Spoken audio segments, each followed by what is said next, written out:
প্রতারণা কত ভয়ঙ্কর হতে পারে তার এক জীবন্ত নমুনা আজ চোখের সামনে। কেবল একটু বেশি লাভের আশায় মানুষ কি না করতে পারে। দেখুন কারি কারি বস্তায় সাজানো এই কালো দানাগুলো দেখে মনে হবে যেন খাঁটি কালো জিরা, কিন্তু না, এগুলো আদতে সাদা তিল। সে তিলকেই কালো রং আর অত্যাধুনিক কেমিক্যাল মিশিয়ে বানানো হচ্ছিল কালো জিরা। অবিশ্বাস্য শোনালেও বছরের পর বছর এভাবেই সবার চোখ ফাঁকি দিয়ে প্রতারণা চালিয়ে যাচ্ছিল টাঙ্গাইলের হাসমত আলী। টাঙ্গাইলের ভূঁইয়াপুর উপজেলার ভারই গ্রামের হাসমত আলী বিদেশ থেকে ফিরে তিনি শুরু করেছিলেন তিলের ব্যবসা। চারপাশের মানুষ তাকে চিনত তিল ব্যবসায়ী হিসেবে, কিন্তু তার এই পরিচয়ের আড়ালে লুকিয়েছিল ভয়ঙ্কর এক প্রতারণা।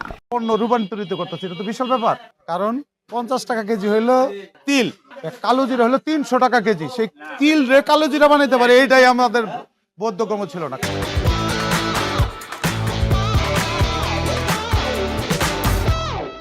বিভিন্ন হাট বাজার থেকে কম দামে সাদা তিল কিনে আনতেন তিনি। তারপর গোডাউনে নিয়ে তা ভিজিয়ে দিতেন গাঢ় কালো রং আর কেমিক্যালে। রোদে শুকিয়ে সেই তিল দেখতে হয়ে যেত একেবারে কালো জিরার মতো। এরপর সেগুলো পৌঁছে যেত ঢাকার বাজারে। তিলে মশে তিলি মিশে কালিজিরা বানাইছে, তিল কালার করে রং দিয়ে কালিজিরা বানাইছে। খুব খারাপ কাম করছে, অন্যায় কাম করছে। দৃষ্টান্তমূলক শাস্তির দরকার। সংখ্যার হিসেবটা শুনলে অবাক হতে হয়। 1 মণ সাদা তিলের দাম 3 থেকে 4 হাজার টাকা, কিন্তু রং মেশানোর পর একই তিল বিক্রি হতো 18 থেকে 20 হাজার টাকায়। এই বাড়তি মুনাফার লোভে তিনি শিয়ালকোল আর গোবিন্দাসী এলাকায় ভাড়া নিয়েছিলেন 2টি টিনের ঘর, যেখানে দিন রাত চলত প্রতারণার কারখানা।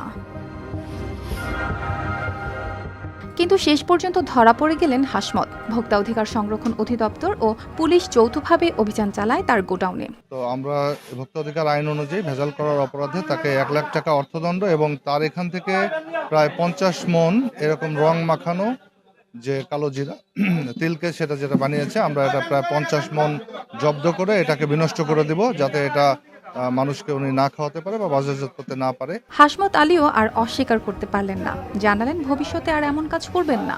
এটা রং দিয়ে লাল তিলটারে কালো করা হয়েছে, এটাকে 3 মণ করছিলাম আর এটি করলাম। এরপরে যদি এই ধরনের কোনো অন্যায় করে ডাইরেক্ট ফাঁস দিবেন। প্রশাসনের পক্ষ থেকে জানানো হয়েছে জনস্বার্থে এই ধরনের অভিযান অব্যাহত থাকবে, যেন আর কেউ খাদ্যের নামে বিষ মিশিয়ে মানুষের জীবন নিয়ে না খেলা করে।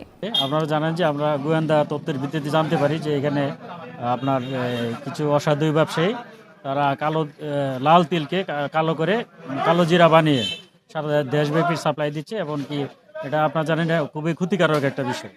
আমরা সংবাদ পেয়ে ভোক্তা অধিকার সহ আমরা এসে অভিযান পরিচালনা করি। এসে আমরা ঘটনার সত্যতা পাই। ভোক্তা অধিকার আইনগত ব্যবস্থা যথাযথ আইনগত ব্যবস্থা গ্রহণ করেছেন, আমরা ওনাদেরকে সর্বোত্তম সহায়তা করতেছি। News desk, RTV।